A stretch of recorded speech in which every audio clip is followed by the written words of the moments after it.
5 of our Web3 and crypto trading bootcamp that we launched off, where we have been delivering live classes for the last 4 weeks. So we're over halfway. If you have found your way to tonight's session through a Zoom link, not a problem. If you want to catch up and catch all of the recordings, all you need to do is sign up to the Education Hub, 100% free. And we're actually going to be building out a whole bunch of more short courses as time progresses. This is the first of many.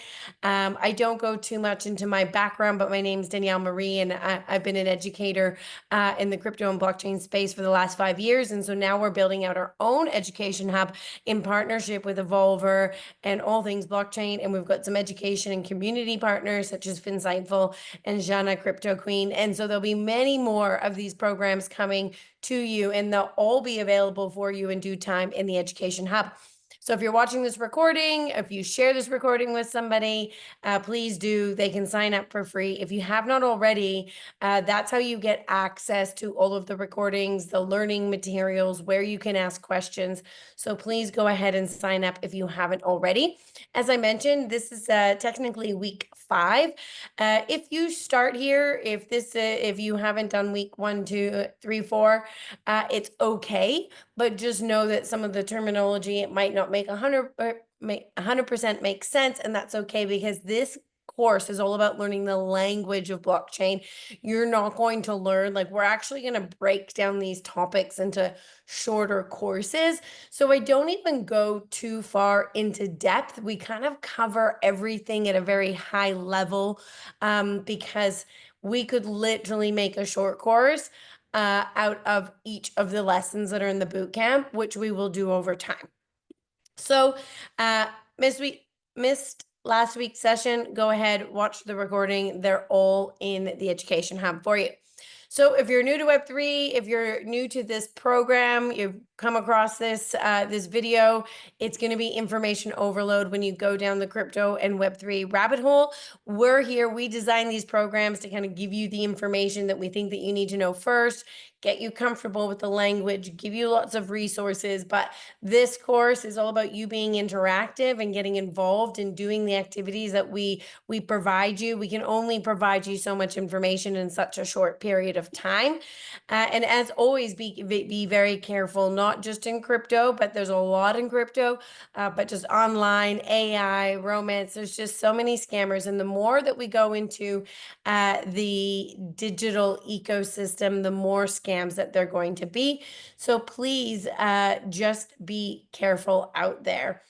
Barat, the slides, yeah, there'll be another chance for you to scan, or I'll share the link shortly, or if anybody has the link to the landing page, I'll share it with you afterwards.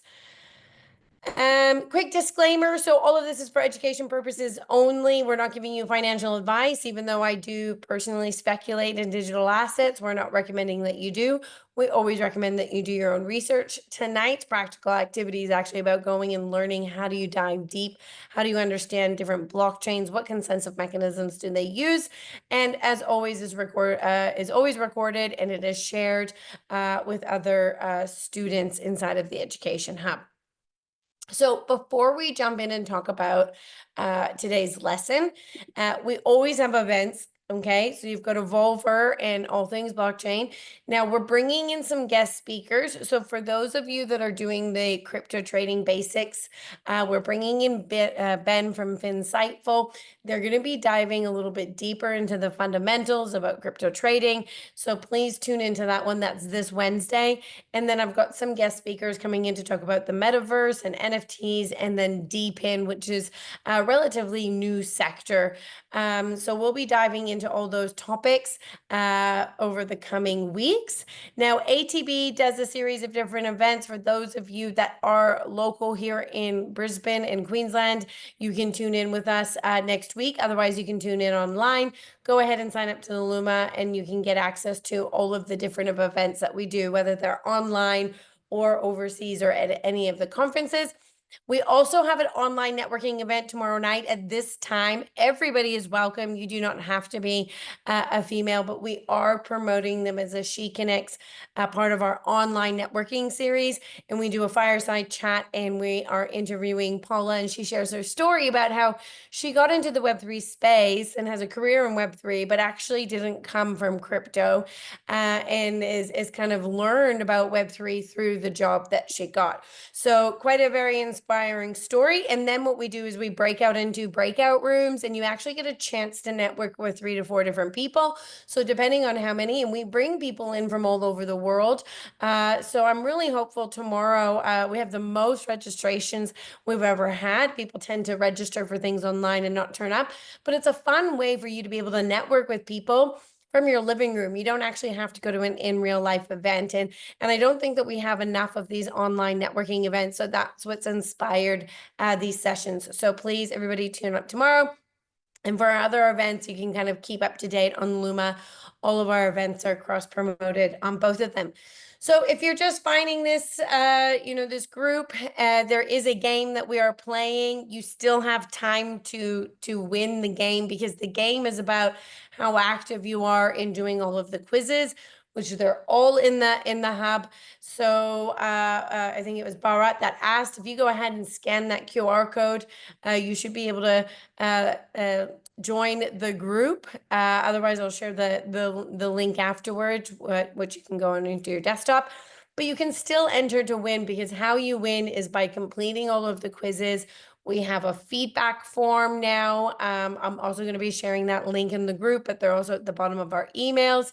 There's a few other forms and things that we'll be implementing in it. That is how you can win. And there's lots of people that have been in there and interacting. You also can get points for posting. And then if your content is good content and other people like or engage with your content, you actually earn more points. So the whole thing is designed around sharing credible content and engaging with each other and creating this peer-to-peer learning system, because this is a very big ecosystem. I don't know everything. I am not an expert in Web3, even though I've been in it since, late 2017. It takes a long time to learn all the different verticals in this industry. So we're at week 5. Then the last 3 weeks, as I mentioned, we're bringing in guest speakers. So please make sure that you tune into those and share with your friends to learn more about these in-depth topics, such as NFTs and metaverses and DAOs and DPINs. And then the last one, we're really going to try to set you up for success and like investing mindset, and what should you do next after, if you've been following along this whole 8 weeks, or maybe you're going in it in your own time. What do you do next after you've kind of gone through this boot camp? All right, so week 5, understanding blockchains and different scaling solutions. Thank you, Nick, for sharing that. That's amazing. So we are going to dive a little bit deeper. From the beginning, we started learning about what are stable coins. We learned a little bit about what's Bitcoin, what's cryptocurrency, how to stay safe online. Now we're going to start to dive a little bit deeper, and we're not going to go super deep and technical, because you don't really need to understand it on a super deep technical level. But you can go down some of those rabbit holes, and I will give you some extra videos that you can go and watch if you want to understand scaling solutions. But just know that you don't need to understand them on a super deep technical level. So as I'm going through today, if half of it goes over your head, especially if this is the first video that you've come across and you haven't done weeks 1 through 4, just know that it's perfectly normal and okay, because it's a completely different language that you're learning. So there's actually different types of Bitcoin. Now, before we jump in and talk about this, I actually have a quiz here. I want to know who here actually owns any Bitcoin Cash, Bitcoin SV, or Bitcoin Gold. Or maybe none of them, or like you're not sure. Maybe you've never heard any of them. We've got none of them. We have one person maybe that has Bitcoin Cash. None of them. Okay, we've only have half of the people. We've got a few more. coming in. I'll give it a minute. Most people are none of them. So we've got one person that has some Bitcoin Cash. Now, just out of curiosity, you can answer in the chat because I didn't do a poll. Is this the first time you're ever hearing of Bitcoin Cash, Bitcoin SV, or Bitcoin Gold? You can just put yes if you've never heard of any of them in the chat, and put N for no if you've heard of them, but you just don't own any of them. Okay. So majority have heard of them, you just haven't, you just don't actually own any of them. Okay, great, just to kind of get a gauge. So since Bitcoin, okay, since 2009, since that first Genesis block in January, there's been over about 100 forks of Bitcoin, and we're not going to discuss all of them. We don't need to. According to some of the data that I came across, there's about 74 that are still officially active, and there are so many different types of forks. We're going to kind of talk about some of these popular, most well-known major hard forks, but there's tons of them, okay? So these three are probably the three biggest ones that have happened, and we'll unpack this as we go through today's lesson. But when I got involved in Bitcoin, it was very late 2017. So I got in, I was basically that retail that comes in at the very end of the blow off top. And I had no idea about what Bitcoin was or crypto. And I was going down this rabbit hole. And then as I was learning in 2018, after the market crashed, I was so confused on why was there Bitcoin Gold and Bitcoin Cash and Bitcoin SV, and it was like all of these people were trying to convince me that one was better than the other. And I was just trying to understand what Bitcoin was, let alone the differences between all of them. So it takes a bit of time to understand. Now, there's not as many of these major hard forks anymore. I believe that the developer ecosystem has kind of what's the word I want to always kind of like settled, and we kind of have these major ones, and none of them have really been able to successfully kind of overcome Bitcoin, even with the limitations that Bitcoin has. And we're going to unpack this as we go along. So what are forks of Bitcoin? So you're going to hear that there's kind of two different types of forks. Now, I want to make sure that it's clear that I'm using Bitcoin as the example, because we're always going to use Bitcoin as our primary example because that is the original OG. But other chains, for example, Ethereum, has also had forks. So it doesn't mean that only forks happen on Bitcoin. It's just think of the when a blockchain forks, but we're going to be using the examples of Bitcoin. So this is when the developers essentially clone the code, okay? But then they'll change this as protocol rules. So they'll change kind of the rules and the consensus mechanism.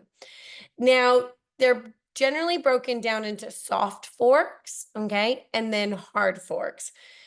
There is a video that you're going to be able to watch in your own time that's going to go and explain it on a more deep technical level. But all you really need to know at this stage is that soft forks are basically backwards compatible. Everyone kind of tends to agree on them. And then because everybody agrees on these rules and it's kind of like a general consensus, it's not considered a hard fork, where they basically go and create another chain. So they basically do this snapshot. And if you remember when we talked about snapshots at the beginning, when we were talking about the points, if you're there for those lessons, I'm just sharing the results of the poll. When they do a hard fork, it really kind of goes into and splits the chain. And then so Bitcoin Cash has its own consensus mechanism from the day that it is hard forked. Now, this introduces changes that are not backwards compatible, okay? So everybody that if they want to continue, so say if you were part of the Bitcoin Cash and you wanted to go that way and you didn't want to necessarily stay as supporting Bitcoin, then you would have to update your code, and then you would basically then become a validator of, say, Bitcoin Cash instead of the Bitcoin network. So basically just going to think about it as like a community splitting ways, and then there's a whole new chain, okay? But they're using the original code, but they're making changes to the code. So these hard forks can be planned upgrades and, as I mentioned, agreed upon the community.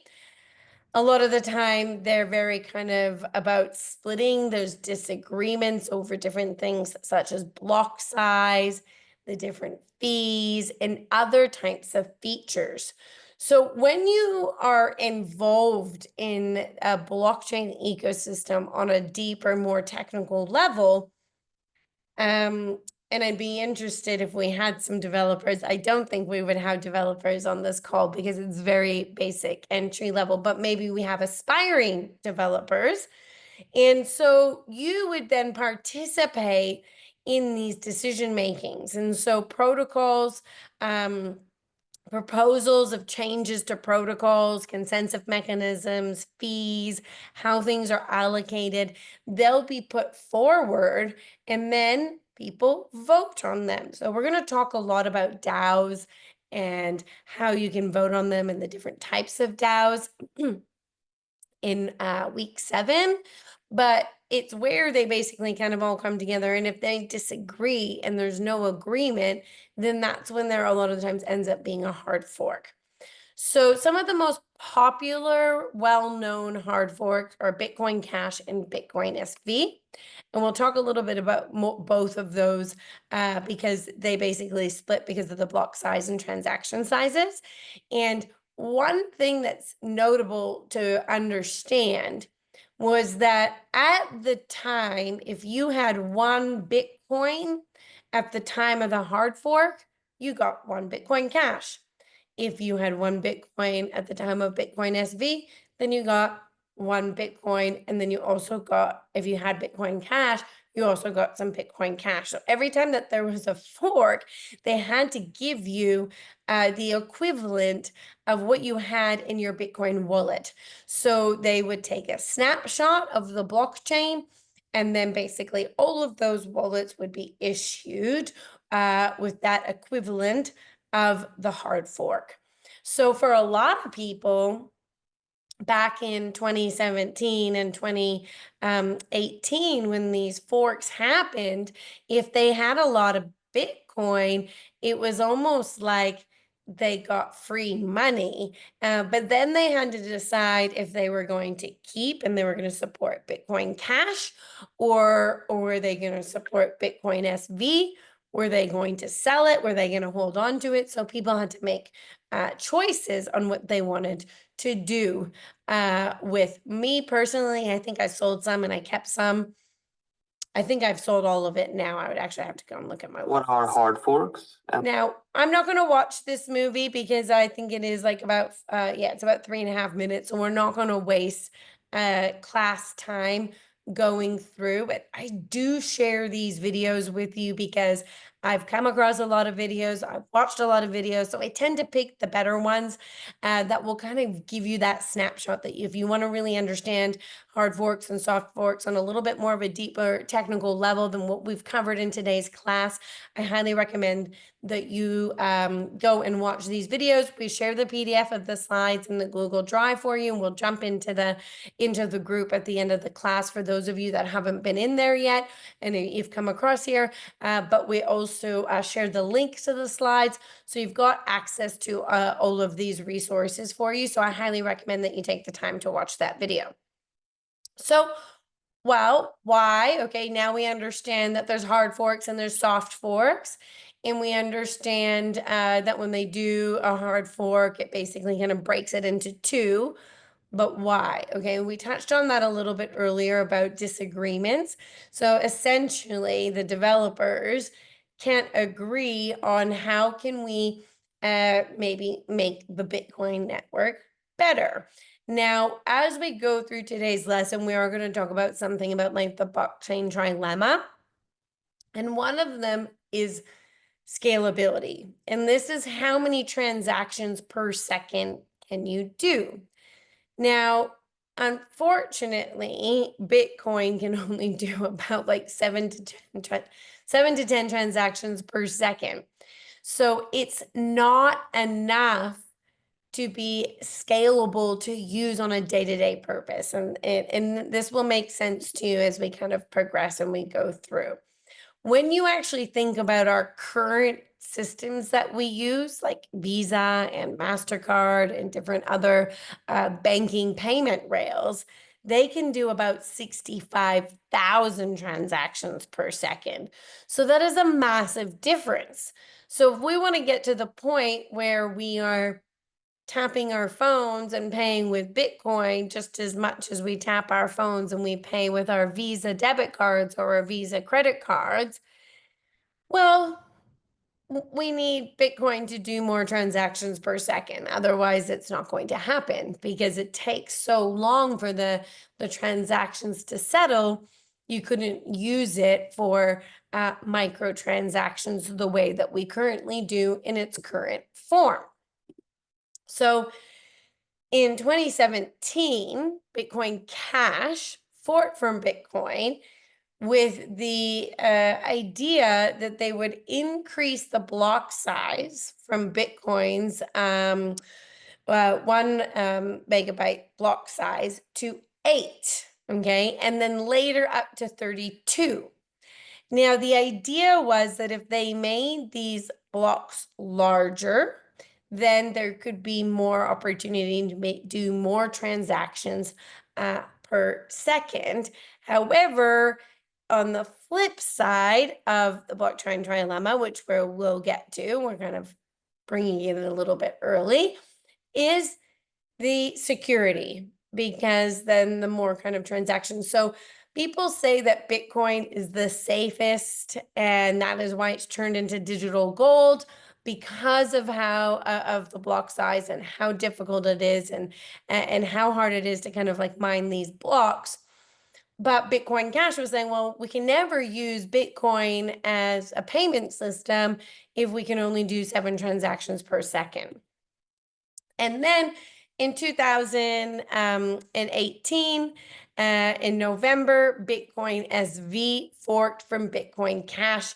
So essentially, think of there was a whole bunch of developers, and then in 2017, half went down to Bitcoin Cash, and then a year later, if you want to say, the Bitcoin Cash network group of community of developers did another fork because they weren't agreeing, and that's because they wanted to continue increasing the block size limit, and they claim that they were trying to make this the original Satoshi's vision.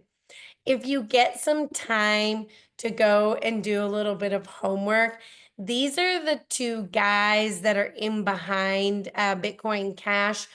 I actually don't even think Roger Ver is focused on Bitcoin Cash anymore, because I did see him speaking at Token 49, and I'm pretty sure he was speaking about Ripple. And I haven't done any homework recently on Craig Wright, but I'm just interested. I'm going to stop showing that one. I think I have another one. Let's launch this one. If people know where Craig Wright is from. So he's the main person in behind BSV. I have a couple, no idea, mostly no idea. A couple Australia, 1 UK. All right, most people, a couple Australians. Yes, he's actually originally from Australia. And there's, if you're one of those people that's interested and you want to Google it, there'll be tons of different videos, but he was claiming that he was the original Satoshi. And this went on for years, and he was in and out of court, and people are saying if you're the original Satoshi, you shouldn't have the private keys, and he always claimed he did. I'm pretty sure it ended up with him like not being able to claim, and then I think he even got sued. I can't remember where this, or I actually don't even, to be honest, I don't think I know where the story ended. But just a little bit of kind of history. But these were the two guys that were basically the leaders. Roger Ver was basically the poster child of Bitcoin Cash, and Craig Wright was the poster child of Bitcoin SV, and they kind of led people down these pathways to believing that their vision was the right vision for Bitcoin. But I don't even know how active either of those communities are. I know that, people still buy them or still hold them, but I personally am not active in either of those ecosystems. Yeah, I'm pretty sure he lost the case. But yeah, fun little fact that he is from Australia. All right, so we understand a little bit that there's Bitcoins, and you'll come across different types of Bitcoins or cryptos that call themselves Bitcoin something, and that these are generally hard forks. There's lots of other hard forks, like Binance Chain is a hard fork of Bitcoin. Okay, we could go through tons of them, right? But now let's shift our focus a little bit to Bitcoin versus Ethereum, as these are probably our two most, if you want to call them, blue chips in the ecosystem. A lot of people would say some other ones, such as Solana and stuff, which we are going to talk about shortly, would also fall in that category. But Bitcoin and Ethereum, just out of curiosity, who here has never heard of Ethereum? If this is your first time hearing of Ethereum, just put a Y in the chat, or an N if you've heard of it before, or if this is the first time you've heard of it. Okay, so a majority of you have you've come across it and you've heard it before. Okay, that's good. So it's not completely new. So they're both digital currencies, they're both public, they're both run on distributed ledger technology.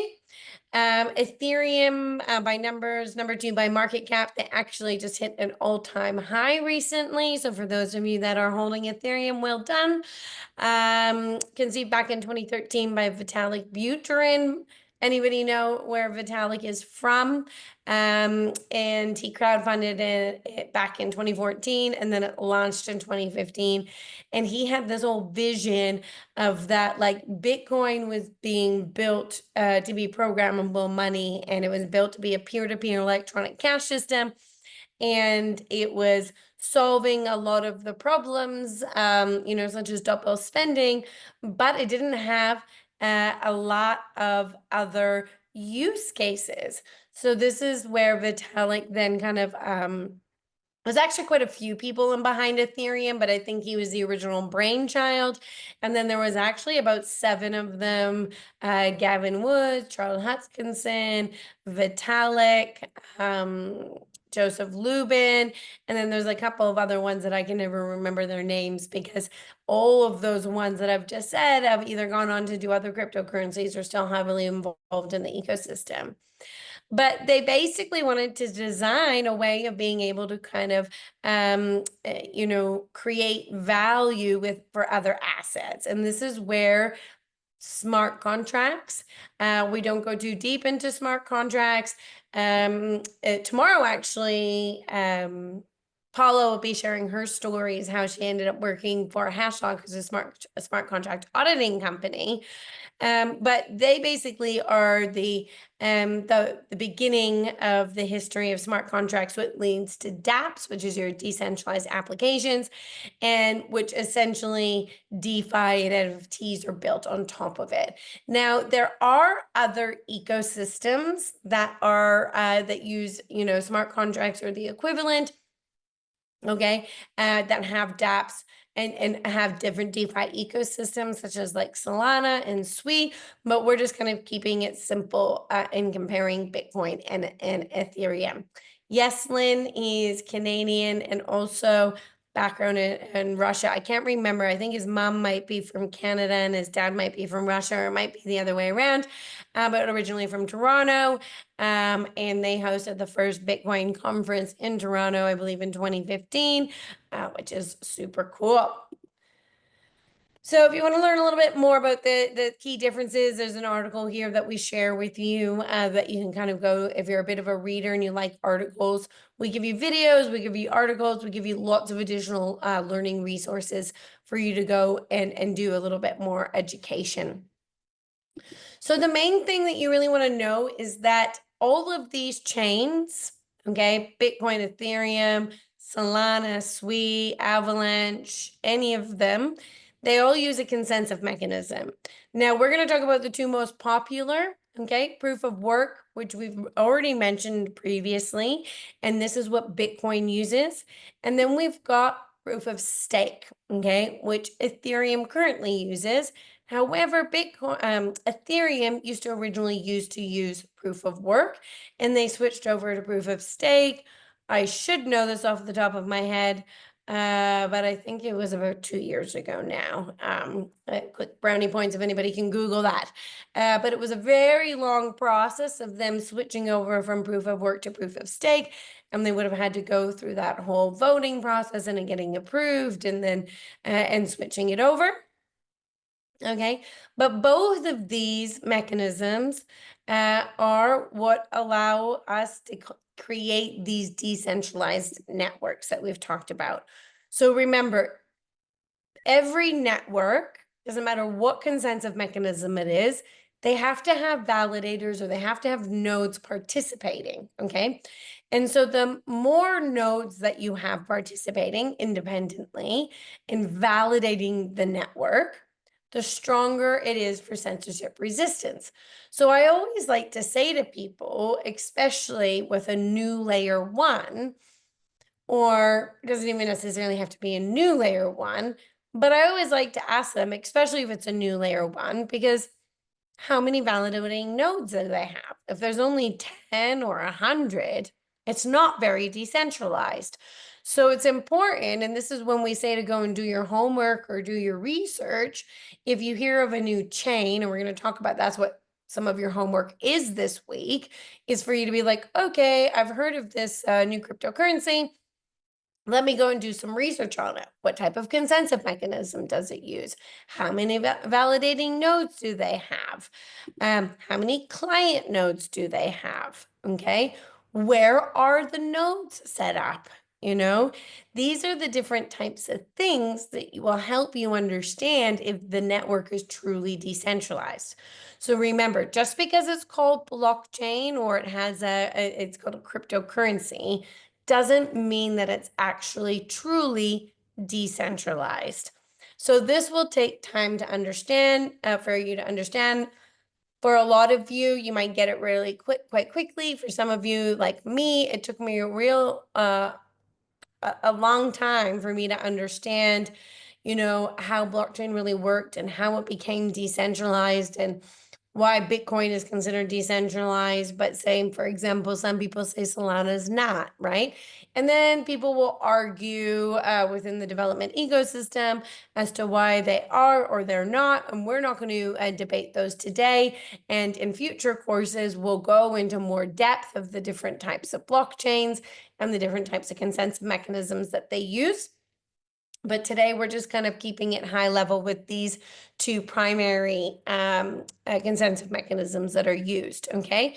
So proof of work uses miners. Now, we covered this briefly in a previous lesson. Back in the day, you know, when Bitcoin very first came into the market, you could easily mine Bitcoin with a laptop. And then you had to kind of get hardware devices. And now it's quite expensive from the amount of hardware devices and the electricity that you need. So a lot of the times it's just big mining companies compared to previously. Now there's proof of stake. Okay, now depending, different blockchains use proof of stake, and then they'll have different amounts that you have to stake in order to participate and be a validating node. And if you, you know, are a malicious actor, or you are not participating within the network, you get slashed and you can lose some of your stake. So there are two different ways of keeping the network secure, and these are the two most popular. Now, we're not obviously going to watch this video, but as always, I always recommend that you come back and watch these in your own time, because I believe, yeah, this one I think is about like 8 minutes long, but it goes into detail of proof of work versus proof of stake. So what are some other popular ones? As I mentioned, there's many of them, and we're not going to go through all of them today. This is going to be kept very high level, but I wanted to put a few other ones. So we've talked about Solana. Many of you probably have heard of Solana. They're very popular. Some people would consider them also to be a blue chip. They use something called proof of history, and that's the logo. And then you've got SWI, which is more of a relatively, when I say relatively new, because they've still been around for a while, but some of the, employees, I believe, of Facebook, all and engineers kind of came together and they've created SWI, and they use a delegated proof of stake. Polkadot also uses delegated proof of stake. There's proof of authority. There's lots of different, Hedera doesn't even use, they use DAG. There's so many different types. Okay, so you're not going to understand it all from the beginning, but your practical activity and your homework for this week is for you to go down a research activity. So when you enter into the crypto space, and when I very first got involved, people would say, oh, go do your own research. And I'd be like, but I don't know how to do my own research. And it took me a long time. So what I'm telling you is the first thing you want to do when you learn about a new cryptocurrency is you want to understand what consensus mechanism does it use, and is there evidence, or is there is this really kind of truly decentralized? How many nodes are there? How easily can it be shut down? And once again, it's too out of the topic, too advanced for today's lesson, but like, if you start to go down these rabbit holes and learn and understand about the technology, a lot of people will say that Solana is still in beta because it hasn't gone 1 year without the blockchain failing. And the reason why it apparently is kept failing is because it only has one client node. So, Bitcoin, I think Ethereum from memory has like 15 client nodes. What does that mean? That means that if one client node goes down, which basically is the software. So if I'm a node that is validating the network, I can use any 15 of these client nodes. I can download their software and I can run. Now, if one of them goes down, then there are 14 others that are going to keep the network going. If there's only one client node, then that means that even if there's, thousands of validating nodes, if there's only one client node and that goes down, then the whole network goes down. So I can't remember the name. It was Fire something. If anybody's in the chat, this new client node that's coming. And then when that happens, that's supposed to make Solana more secure. And then the more client nodes that come onto the market, the more, yes, Fire Dancer. Thank you. There you go. That shows you how much I've been staying up on top of my news. But that, is supposed to make the network more secure.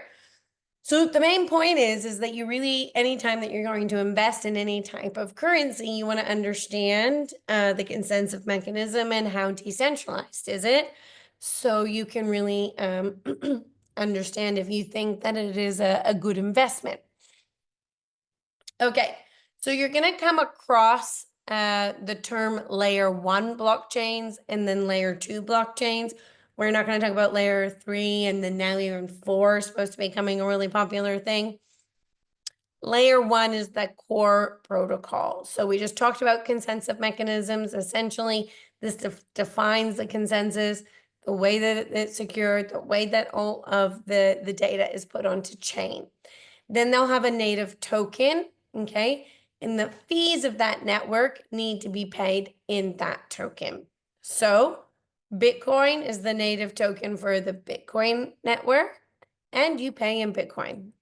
Ethereum is your Ethereum token, and you pay in Ethereum, which they call gas, just to make it even more confusing. Okay, and there's lots of different things that you can do, like staking, etc., with this token. Now, every node, so this is creating the security and the decentralization, because every full node validates the blocks to keep this super resistant. But then there are smart contracts and layer twos that can be built on top of these. All right. We're going to unpack that a little bit in today's lesson, and what is the difference between a layer two. Now, some of these chains, for example, like Solana, it would be considered a layer one, but they, don't really have layer twos built on top of them because, they say that it is scalable. It's a very scalable layer one blockchain. Now, I'm not here saying it is or it's not. That's up for you to decide. But just letting you understand that there are some layer twos on Bitcoin, and there are some layer twos on Ethereum. And there's lots of other chains out there that are considered layer ones that maybe have layer twos on top of them. But the most popular network for layer twos by far to date is Ethereum. Okay, and we'll explain that as we go through. So why do we need layer twos? So remember when we talked earlier about how many transactions per second, say, Bitcoin can do, okay, compared to, say, Visa? Well, we have this blockchain trilemma, is that, and this is essentially what every chain is trying to solve. Every layer one, they think that they've solved it, or they have the best way or the best algorithm on how we're going to keep security and be able to have, all of the nodes validating and having enough confirmations in a transaction. Like today, when I sent my stable coins from one wallet to another, my exchange that I use, it's a centralized exchange, it waits 64 confirmations before they confirm the transaction. So that takes a while. I think it's like, like 5 to 10 minutes, depending on the Ethereum, because I sent it on the Ethereum network. Now, if I sent it on a layer two or another chain that was faster, might be more scalability, but there might be less security. Or the transactions might be really, really fast, like say, BNB chain, when it came out, everyone's like, yeah, but Binance Smart Chain, it's so fast and it's scalable and it's cheap fees and it's amazing. But it wasn't very decentralized because they only have 12 validating nodes. So it's usually you can have two of the three, but nobody, has cracked the code yet, where you can have the security, say, of the Bitcoin network, but then maybe have the scalability of, say, the Solana ecosystem, and have full true decentralization.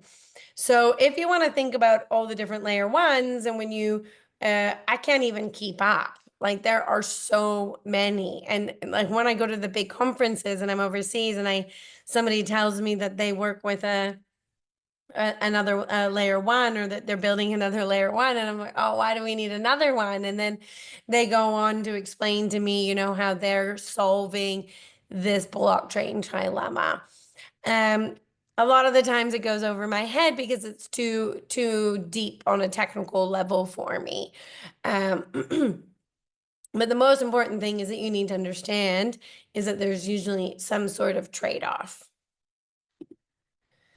So layer twos are these protocols that are built on top of the layer one. So we're going to use Ethereum as this example because Ethereum has the most, as I mentioned previously. And it basically allows them, the best way to kind of think about it is like they kind of like batch order these transactions and then settle them kind of like all the same time. So they're kind of still using the security of the layer one, the Ethereum network, but they're using these different types of technologies, which I'll get to in a second. I probably should have just done this the other way around. But the reason why they batch these orders is so that they can actually provide lower fees and do faster throughput so that we can do higher transactions per second. So the idea is that we can have the scalability of the transactions that we need and reduce congestion from the layer one network, but still kind of have the security of the layer one. Now, there's different types of layer twos. Now, once again, we're not going to go too deep into these. It's way out of the scope to go too deep on these. And also, I'm not an expert in optimistic rollups or sidechains or ZK rollups. Now, I know what they are. I know that they're all different types of layer twos. State networks, for example, are specific to Bitcoin. You know, I know that there's a specific layer twos for different chains. But this is where when we do more in-depth topics and we do other short courses, we'll bring in guest speakers that speak on this. If any of you are on this call and you want to learn more about Ethereum on a technical level, go and join the Ethereum meetup group. They do everything online and they talk about this type of stuff. Okay, but at this stage, all you really need to know and understand is that layer one, say, is the Ethereum. Layer two, say, let's say Polygon, okay, which is a sidechain on top of Ethereum. And the main thing that they're doing on a very high level is they're batching the orders and sending them through kind of all at once to reduce your fees and kind of make the transactions faster, but kind of ultimately having this the transactions settled on the main layer. This is a really good video. I think it's about like 13 minutes long, but probably the best one that I have come across that really explains Ethereum and how it's layered. And it talks about some of those side chains, the rollups, the plasmas, the channels. So watching this, even though it's only talking about the Ethereum ecosystem and how you scale and layer twos, similar exact same concepts would be on the Bitcoin network. So there's different ones and more have been coming out. Okay, there's Stacks, there's Bitcoin OS, there's a whole bunch of them now. So if you want to learn a bit more, then go and just Google like Bitcoin layer twos and the differences, and I'm sure you'll find a really good video. But by far, this is the best one that I have personally come across myself. So I highly recommend that you give this one a watch. So when you go to CoinMarketCap, and we talked about that previously, and it was one of your homework activities to kind of go on there, well, you're going to go on there again. And so I think this was a screenshot from a few weeks ago of some of kind of like the top, within the top 20, and you've got a mix here, okay? So Bitcoin, Ethereum, XRP. If you haven't heard of XRP, these are all layer ones. USDT is a stable coin built on Ethereum. BNB is actually a fork of Bitcoin. Solana is a layer one. USDC is a stable coin. And I'd like to also note that USDT and USDC now are also, lots of other chains are having kind of integrations with that. Sui, a layer one. Chainlink is a layer two. Hedera is, a layer one. Bitcoin Cash is a fork. So it's still kind of be considered layer one. Avalanche is layer one. Shimu is just a token on Ethereum. Litecoin is actually a fork of Bitcoin. All right. So your homework, and we'll get to the practical activity, is to actually go to CoinMarketCap, and I want you to pick a few of these, and I recommend that you pick the ones that you don't know, and go and learn about them. What consensus mechanism do they use? Are they a layer one? Are they a layer two? How many validating nodes do they have? Do people consider them decentralized? This is how you do your homework before you go and you invest, okay, in different types of cryptocurrencies. So before we wrap it up, and I'm going to answer any questions, I'll show for all of you that are new and you found either the recording or you found your way into today's lesson, what the group looks like. So if you want to access all of the recordings and everything, next week we will be talking about NFTs, metaverse, and digital ownership. I'll be doing an introduction, and then we also have a guest speaker, Marina, that will be coming in, who is the founder of Digital Canvas Revolution. And so she is a creator. She knows about NFTs. She knows about metaverse. I know the basics, but I'll bring in experts in these different topics for them to share their experience and their knowledge and what they're doing within the Web3 ecosystem.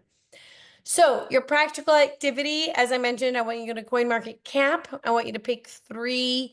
You can actually filter. So you see there how it said filter by layer ones. You can actually go onto CoinMarketCap and you can actually filter by layer 2s. You can filter by different gamings. But for this one, I said go and filter by layer 1s and go and understand some of the differences. What's the difference between Sui and Avalanche? What's the difference between Solana and Sui? What consensus mechanism? How many transactions per second? How many nodes do they have?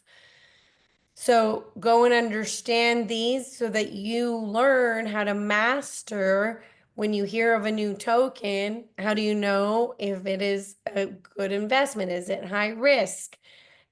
These types of research activities will help you sharpen your skills when it comes to learning how to do your own research. All right, so as always, we have a quiz available for you, okay? And we share all of the links for the quizzes and the practical activities inside of the group, which I'm going to show you in just a moment and jump into any questions that people have. I didn't see anyone putting any questions in as we went along. Nick here, Ethereum transition. Thank you. September 2022. So I was about right 2 years ago. Oh no, is that 3 years ago? Gosh, time flies. But we'll share all of those in there for you. So this is your time for asking any questions. What I'm going to do is just stop sharing for a moment, and then I'm going to jump into the group and show people, for those of you that aren't in the group. And I saw that Nick shared the link where you can sign up if you're not already in here. But we have, eventually you'll see up here, there'll be more courses. So this is coming. We're building out the education hub. For now, we've been delivering everything live, and we pin all of the previous lessons. So if you come in here, okay, this was last week, and this is the quiz. This is the slides. This is the recording. These are the learning resources. So absolutely everything you need, you can find here. And we break it down from the Web3 basics into then the crypto trading basics. So for those of you that are wanting to learn how to trade cryptocurrency, you can join this, which Renee has been leading. And next week we have Ben from Insightful coming in. And I see some of you have been trading and putting some of your questions in there, and you can engage. You can also reach out to us and ask questions. But also, if you just want to just catch the recordings, you can just come here, and every single recording from each week has been posted in here for now. The leaderboard is where it will show you your points, okay? So it breaks it down into the last 7 days, 30 days, and then the all-time. Now, for those of you that are new and you maybe jump in there and you start doing some of the quizzes, you watch the lessons, you do the quizzes, please note that you don't get your points issued right away. But we've also, for those of you that have been with us, we've added in a notification. So as soon as you submit, you'll get an email with the answers for your quiz. And then when my team moves it to approve, so we just need to approve everyone, that's when your points get issued, and you'll now get an email notification of that. It's just the way that we've had to set it up while delivering the live lessons.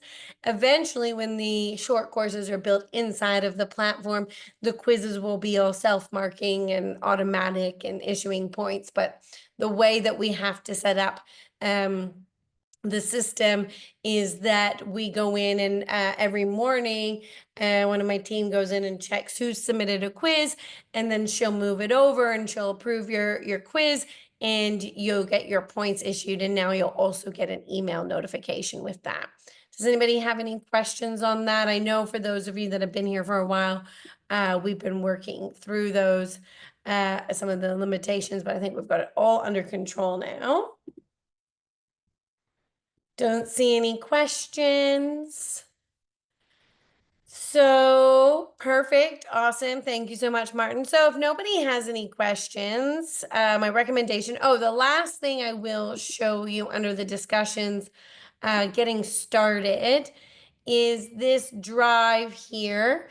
This is where we keep the PDFs. So some of the PDFs, the files are too big for us to upload and like send via email, because we have all the videos and everything in them.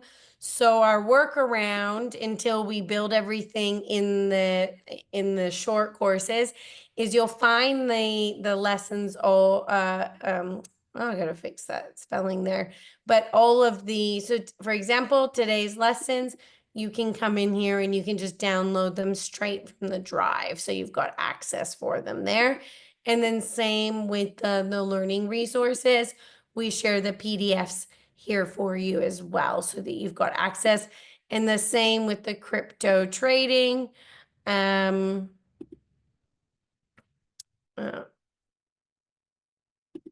What's happened here?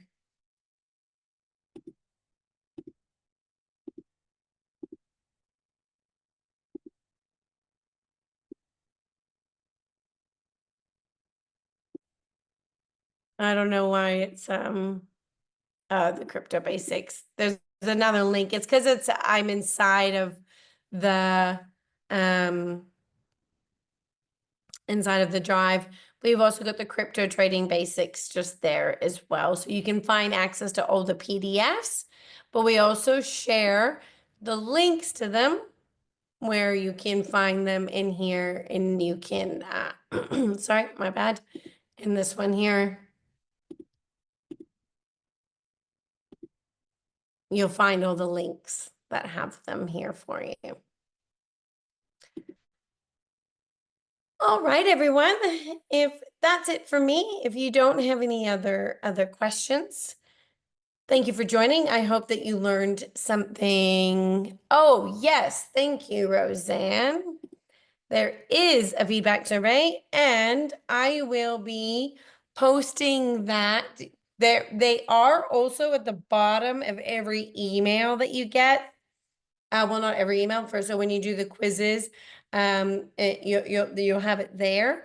But I'm also going to include it in the links as soon as we get off this call. And let me see if I have it handy here.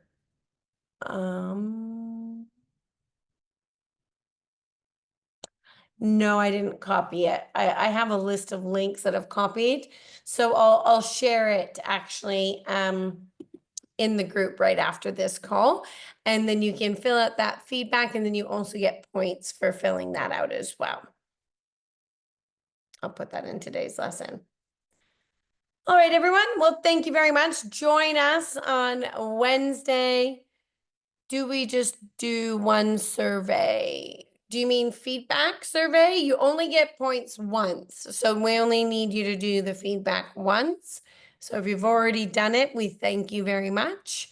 But it's just for us to make improvements as we go along and continue building out the education platform. So I'll go ahead and share that inside of the group. So just a reminder, we have some guest speakers starting on Wednesday. Then next week we've got Marina in on the Monday. So please tune in for those. Otherwise, everybody have fun doing your research, learning about different types of layer ones. And remember, if you share those findings in the group and your peers comment and like them, that's where you guys can help each other in earning more points and enter in the game to win. We have some great prizes. We've got some USDT, we've got some Bybit merch boxes that we're going to be giving away. I'll actually post in the group with what we're giving away because I know that I had those in the first couple of slides and I keep forgetting to put the prizes that are up for offer in the slide inside of the slides. So I'll actually add that in there just to remind everyone all the different prizes that are up for grabs. All right, everyone. Thank you so much. Enjoy the rest of your evening and I'll see you next week.